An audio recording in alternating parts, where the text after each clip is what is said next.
On Wednesday, Israel's defense minister issued a grave warning regarding the nation's imminent retaliation for a recent missile attack from Iran, labeling it both fatal and unexpected. Concurrently, the Israeli military initiated a large-scale operation in the northern Gaza Strip and a ground offensive in Lebanon, focusing on Hezbollah.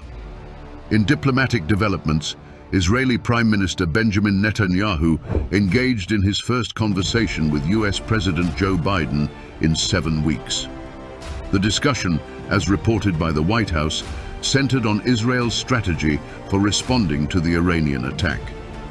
Tensions in Gaza have intensified since Hamas's offensive on southern Israel on October 7, 2023, with Israeli strikes against Hezbollah in Lebanon continuing for a week.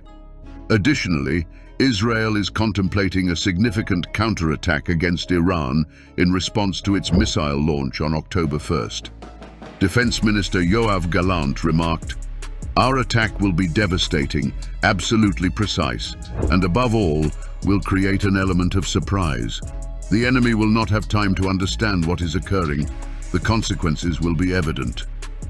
He emphasized that any adversary that dares to attack Israel will incur serious losses and pay a substantial price.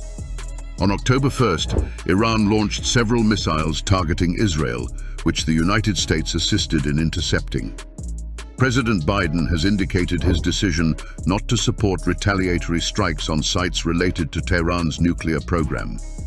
On Wednesday, Hezbollah claimed responsibility for a rocket attack that resulted in the deaths of 2 individuals in the northern Israeli town of Kiryat Shmona.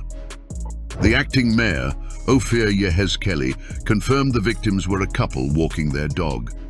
Heavy clashes have erupted in northern Gaza, particularly in Jabalia, a refugee camp established during the 1948 war. Israeli forces have conducted significant operations in the area throughout the ongoing conflict, returning as militants regroup.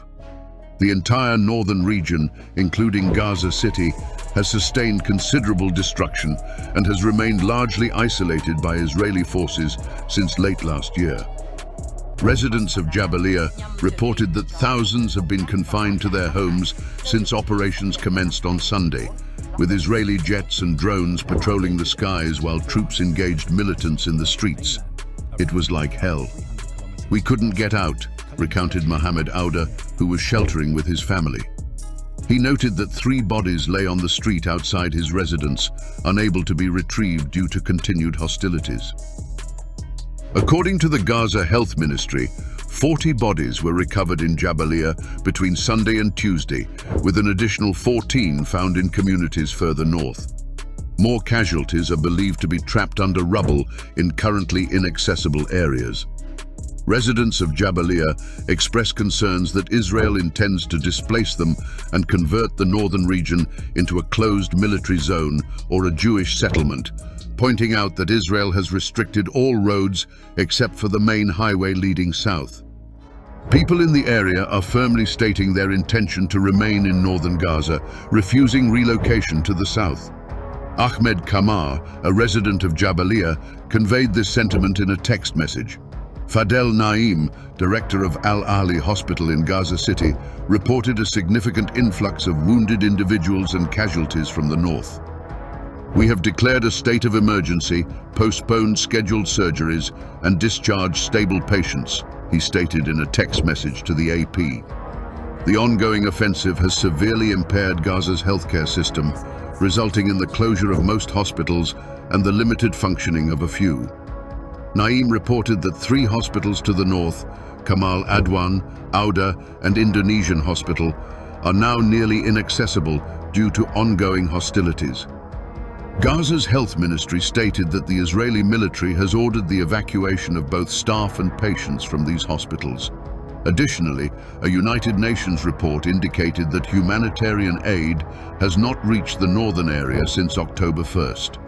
Israel's agency responsible for coordinating humanitarian affairs in the Palestinian territories maintains that it has not impeded the entry or dispatch of humanitarian aid from its territory into the northern Gaza Strip. Israel asserts that its operations are exclusively targeting militants and attributes civilian casualties to Hamas's activities in populated areas.